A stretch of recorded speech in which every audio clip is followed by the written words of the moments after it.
Welcome to my kitchen. I am Chef Deborah, and today, rather than being in the New York studio kitchen, we are here in my home kitchen in North Carolina. And we're going to be making some wonderful cookies today called Financiers, which is a little French butter cookie. And we're going to fill it with some fresh fruit and some nuts and some chocolate chips. And we are just excited about season 2 this week as we're filming. And we're excited to welcome you into our home kitchen today.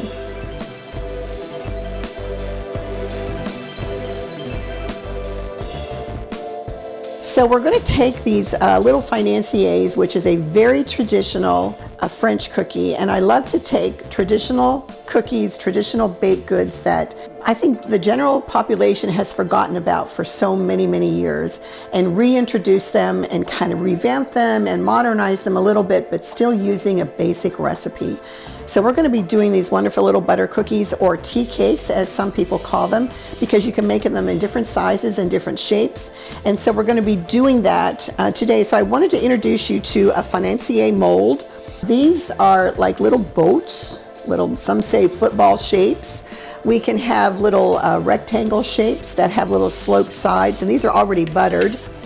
And these are nice little tea cake sizes, and these are really bite-sized boats that don't have a fluted edge. And we're going to put these in the freezer because we butter these first and then we put them in the freezer while we're putting the dough together. And this is a great cookie recipe because it doesn't need a fancy mixer. It doesn't even need a hand mixer. All you need is a spatula and some brown butter on the stovetop, and that's all you need. So it comes together super quick, but they are delicate and they are delicious, and they're good for about 2 days. So you want to eat these up right away. If you're making them for a party, make them the day of the party, and so that they're at their peak freshness and flavor profile. So I'm going to pop these molds into the freezer to cool and to harden the butter while we start putting the ingredients together. So we're going to start with browning our butter. So we have 1/2 cup or 100 grams of butter, and on the stovetop here you can see the butter has been browned really nicely. I don't know if you can see this or not. You'll see chunks of butter on the bottom, which is the butter fat that has browned really nice. And this is what makes these cookies taste so wonderful. And if you could smell the brown butter here, you would understand a very rich, buttery smell. So we want to take this off the burner once it reaches that temperature and it looks nice and toasted like that, to cool off a little bit. It'll still stay hot because we need it hot for the batter, but we don't want it to burn, otherwise it will taste bitter. Now it will take about, depending on the type of butter you use, it could take 3 to 4 minutes for it to brown like this, but you want to make sure that you just rotate the pan like this on your burner top, whether you have a gas, electric, or an induction stove top, and just move it like this so that it doesn't burn. And then just go ahead and set it aside and just let it be while we're getting the ingredients together here. So these are dry ingredients. You will need almond flour or almond meal. It doesn't matter which one. I use Blue Diamond almond flour. It's a little bit finer, and it doesn't have the skin or the hulls of the almond on it. So it's a more pure flour for me. But we use that in the bakery for macarons and all different types of things. So that's what we use in these cookies. So we have about 1.5 cups and 1.5 tablespoons or 120 grams of almond flour. We're going to have 40 grams of white sugar, or 1/4 cup plus 1 tablespoon of white sugar. We're going to have 60 grams of regular all-purpose unbleached flour, or bleached flour if that's what you use in your home, which is 1/2 cup plus 2 teaspoons of regular flour. So we're going to go ahead, we're going to mix the sugar and the all-purpose flour in the bowl. Let me grab a whisk here real quick. And we're just going to whisk it to, you don't have to sift this, we're just going to whisk it. Then we're going to go ahead and we're going to add in the almond flour like this. And we'll go ahead and whisk this up just to combine all of the dry ingredients. And we want to make sure that there's no lumps. Sometimes the almond flour can be a little lumpy and you can get little tiny lumps in it, and we don't want that. So we just break that, and that's just to break it up. So we make a little well in the center like this. And then we have 100 grams, 1/4 cup plus 2.5 tablespoons of egg whites. You don't have to do anything special to it. You can just separate the yolks from the whites. Or in this particular recipe, if you have a carton of egg whites only, you can certainly use that in the cookies. You cannot use the egg whites only in the carton for meringues or anything like that. So what we're going to do is we're going to put the egg whites right in the center of the dry ingredients, and I have a 1/2 teaspoon of vanilla extract put in there, and we're just going to stir just to break up the egg whites a little bit. You know how sometimes they can get kind of clumpy, and we're just going to stir them together, pulling in from the sides. It's kind of how you make pasta or bread. You put the liquid in. So I make my pasta at home. Put the liquid in the center of the flour or the dry mixtures, and then gradually add it. And then you can not beat it, but just mix it really well. And sometimes I press it against the sides of the bowl just to make sure that if there's any tiny lumps from the almond flour or the all-purpose flour, that you get a nice smooth dough. And so this is what it should look like. Now to this, we're almost done. That's how quick these come together. I mean, it takes more time portioning out all the ingredients than it does actually putting the cookies together, that's the kind of cookie recipe you want. So we're going to take and add this butter by thirds. I'm just going to put this right here so it doesn't burn the countertop. And we're just going to gently fold this butter. We don't want to beat it in. We don't want to incorporate a whole lot of air into this. Boy, this smells good. And we'll just keep adding.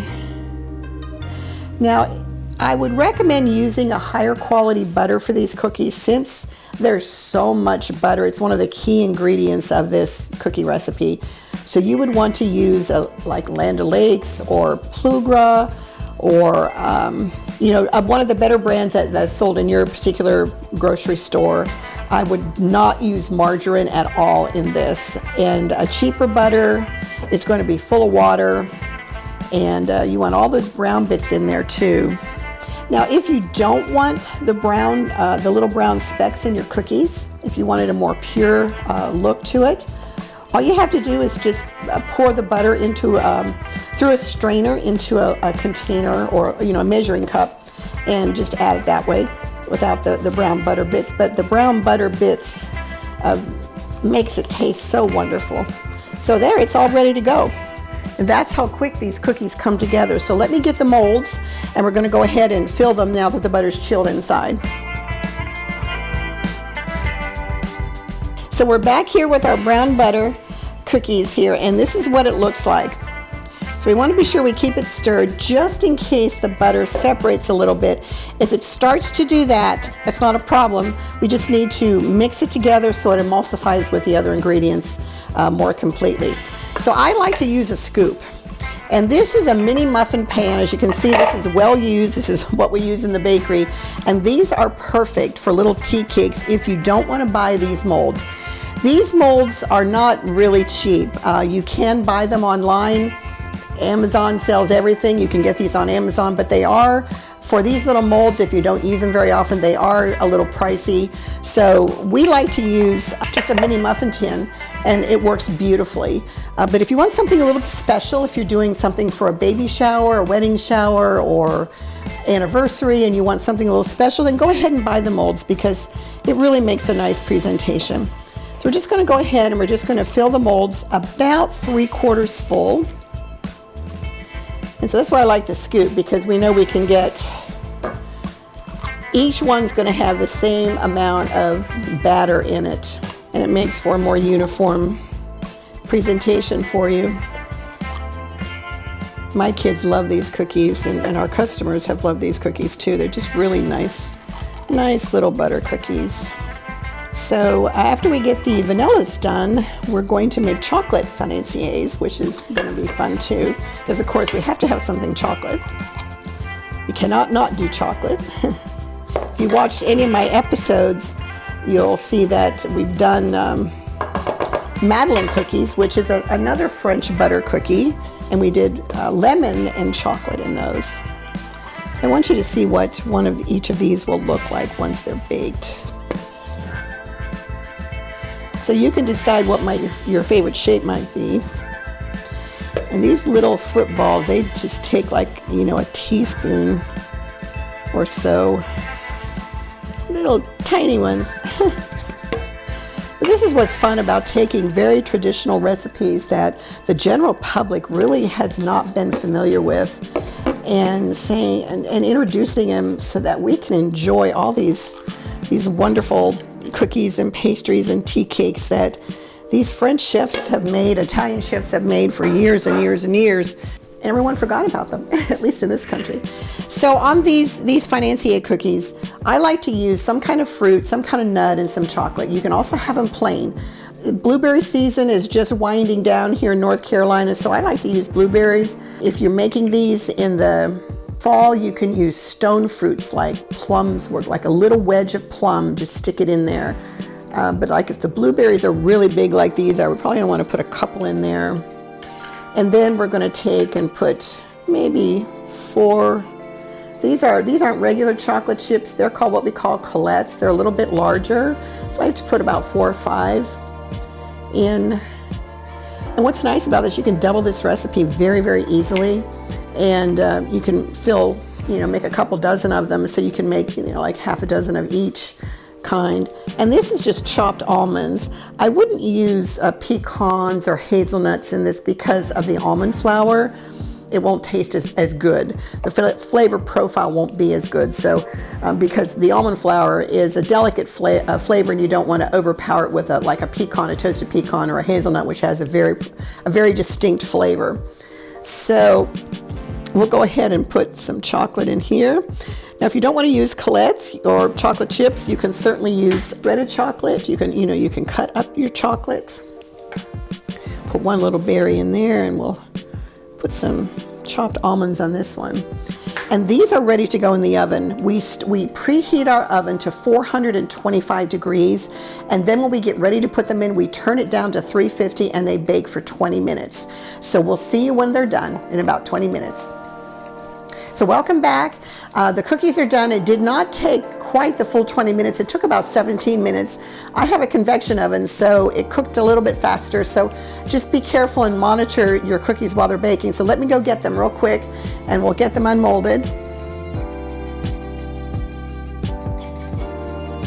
This is what it looks like. I already unmolded these because I didn't want them to cook anymore. So these are the little shapes for the individual Financier molds. And normally what I do is I take an offset spatula, and we want to get these out of the mold as quickly as we can so that they don't stick. They usually just pop out really, really easy because we buttered them, and then we put the pan in the freezer so the butter would harden. So we're going to, let me take that off my hands here real quick. Just be careful you don't burn yourself. But these kind of cookies would be a great little cookie to make with the kids or the grandkids. I'm all about, sharing our family experiences. And if you've watched any of my other videos, you'll know that I'm always trying to get the kids and the family involved in the food and the making of all the food. It's just a nice way to make memories for everyone. Like my husband, he can put one of these. This is a one bite cookie for him. But these are a nice little cookie. Let me get this out of the way so you can see what we're doing here. So we're going to go ahead and let these cool. As you can see, they dome at the top really nice. The blueberries domed a little bit, but because the fruit is a little heavier, so it pulls the dough down a little bit. So we've got 4 blueberries, 3 chocolate, and 3 almonds. And so what I'd like to do is just take a little bit of powdered sugar for service, and we're just going to go ahead and we're just going to dust. Just lightly dust. We don't want a heavy sweet dusting on here because these cookies are very, very delicate flavor. So you just want to do just a light dusting on them. And they're ready to go. So let them cool completely. And we're going to go ahead and plate them once we get the chocolates done so that you can see what they look like together.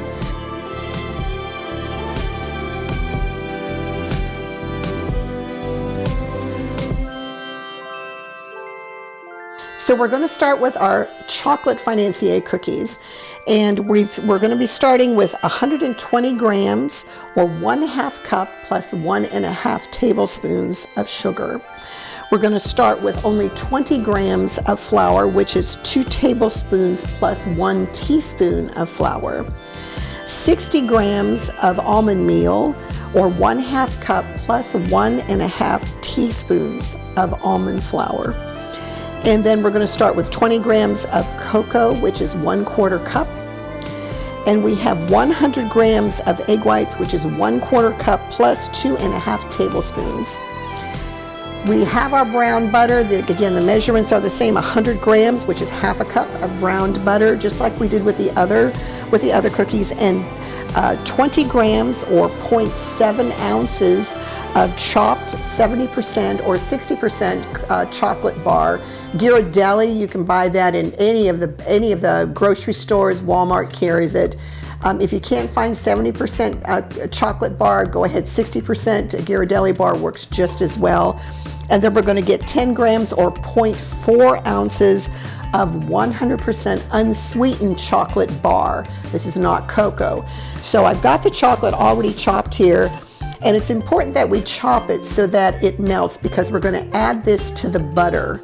And we want to emulsify the chocolate and the butter. So we want to use a really sharp knife and be really careful when you chop the chocolate that you don't get your fingers underneath and cut yourself. It's really easy to do, especially because the knife can slide off of the chocolate bar a little bit. So we're going to go ahead. We're going to go add this to the chocolate, and this should still be hot. Let's stick this on the burner just for a second, and we'll go ahead and add the chocolate to it. And we'll stir that up. That way it'll be ready to go. We'll get this out of the way, and we'll make our batter just like we did before. Just like we did before.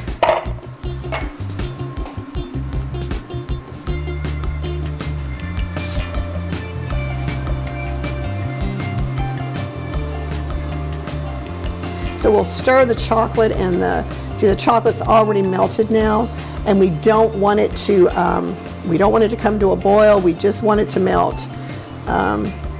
So we'll just take it off the heat, and we'll stir it together. Let me bring it over here so y'all can see this. And it's just chocolate butter. That's all it is. Just chocolate butter. We'll just set it aside, and we'll put our ingredients together like we did before. Now I'm going to spray the chocolate instead of using the butter and putting the pan in the freezer. I'm going to spray this with our Baker's Joy, our nonstick spray with flour in it. So let me go grab that real quick.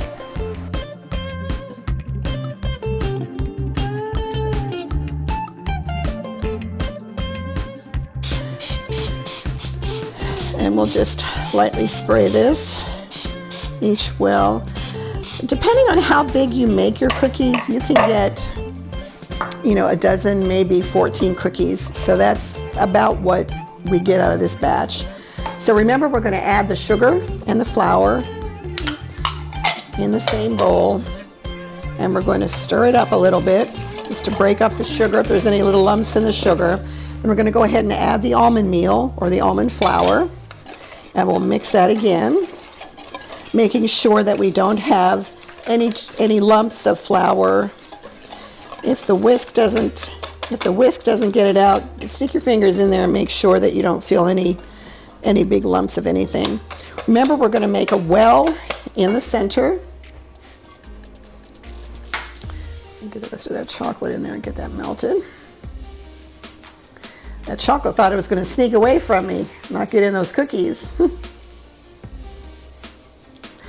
Now, if you want to, as a variation of the chocolate, you can put a little bit of orange zest in this batter, and it would be really wonderful. If you wanted to make some just plain chocolate, some a chocolate orange, or you could, instead of vanilla, You could put a little Grand Marnier, which is an orange liqueur, in there, just like a teaspoon, which would be really good.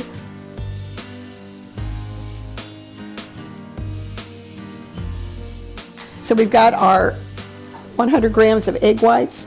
Remember, we're going to make a well in the center, and we're just going to gradually add it in.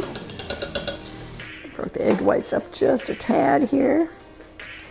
And we're going to take the flour from the sides and gradually stir it into the egg whites. And again, this cookie, I'm going to go ahead and add the cocoa. So we get 3 different types of chocolate in this little tiny cookie, which makes it really chocolatey. And surprisingly, I mean, with all the butter and the chocolate, you would think that it would be like too much, but it's not. I think because of the butter really balances everything out for you. I mean, the cookie is a nice little cookie, and it is definitely not calorie free or low fat because of the butter in it.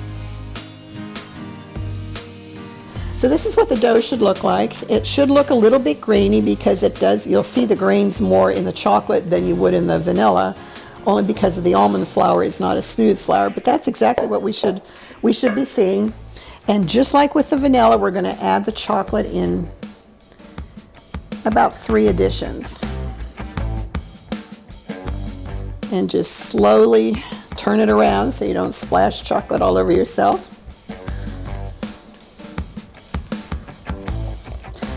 Remember when I was in pastry school, my chef instructors were so particular. We always had to have a sheet of parchment paper for clean items and a sheet of parchment paper for dirty items. And we had to keep our workstation impeccably clean throughout the whole baking process, which is kind of hard to do sometimes. But it was something they insisted on, and it's good training. Okay, we're just about done with this, and we want to scrape all the last little bit of chocolate and brown butter bits out.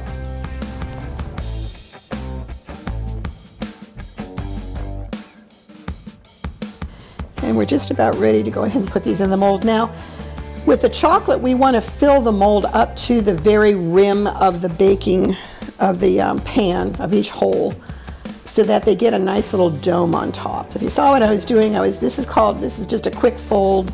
I was just turning the bowl and flipping my spatula over, and that way you get a really nice smooth dough. Okay, let's get these molded and get them in the oven here. And again, you can use your fancy molds if you want to, or you can use your mini muffin tin. I think most kitchens have mini muffin tins now. It's pretty common. But the muffin tins are really inexpensive to buy. You can get them just about anywhere. Now also, you can stick a hazelnut nut in here. You can actually put, what kind of fruit would go good? You could do like a little piece of mandarin orange would be nice. Instead of putting orange in the batter, if you wanted to do several different flavors with your chocolate, you could do, like a half of a hazelnut. You could do a little section of mandarin orange. So anyway, these are ready to go. Let me just clean that off a little bit so it doesn't burn. And we'll go ahead and put these in a 425-degree oven. And then as soon as we put them in, we're going to turn it down to 350. And these will probably take, let's start checking at 14 minutes. So we'll be back as soon as they're done. So our chocolate Financier cookies are done, and I did find a strawberry in the refrigerator, and so I just cut it in half and then quartered it basically, and stuck a couple pieces of strawberry in each of the cookies. Then I chopped up some hazelnuts, and then I left 3 plain, just to give you an idea of what you could do. Again, you could use orange zest, you could use a section of mandarin orange if you wanted something a little bit different than that. So as with the vanillas, we want to get them out of the mold as quickly as we can. And the chocolates bake a little bit differently, as you can see, than the vanilla. They poof up bigger for some reason. It's the combination of the chocolate and the cocoa. There's chemical reactions going on in the baking. You know, baking is all about chemistry. And these are like little fudgy bites too, almost like a fudgy brownie. So they are going to bake a little bit differently than the vanillas, but they're that's why we use the muffin tin rather than the regular regular Financier molds. So. And sometimes they crackle a little bit at the top, and that's all normal. So we're going to want these to cool. And this is a little chef's delight. This is leftover batter. We never throw anything away, so we always want to. That's our little chef's delight. So let me get this out of the way here so we can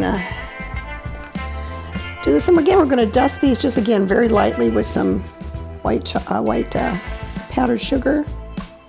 And if you don't want to do this, you don't have to do this. If you want to, you can make some ganache, and you could drizzle it with a little bit of chocolate if that's what you want. But I would say taste these first if you've never made them before to see if you want even more chocolate on them. Sometimes you can overdo the chocolate and it's just too much.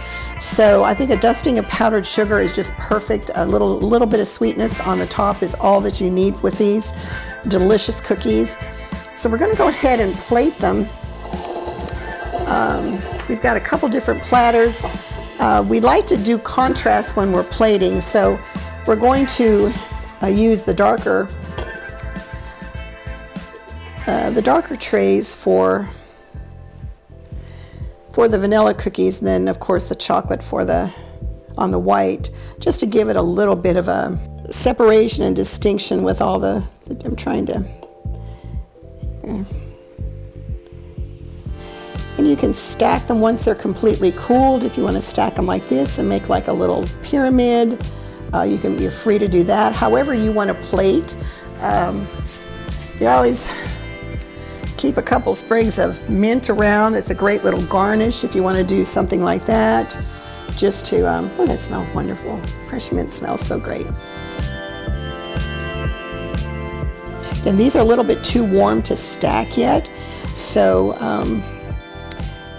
I think that looks good the way that it is. Again, if you have a long oblong tray, you can line them up, you know, just like little soldiers in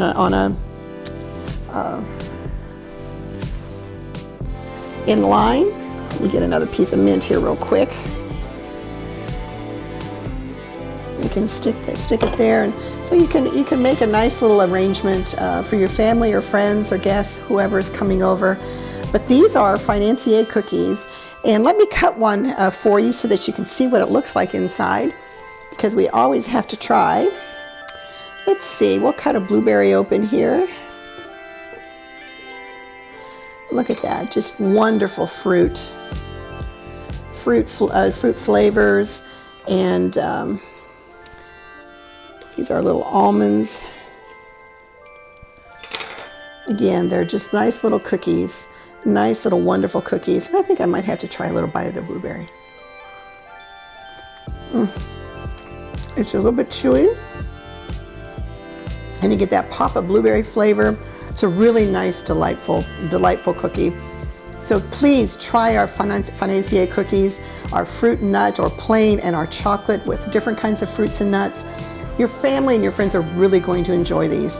Until next time, this is Chef Deborah from Rocca's Bakery in Greensboro, North Carolina, signing off. Until we see you next time.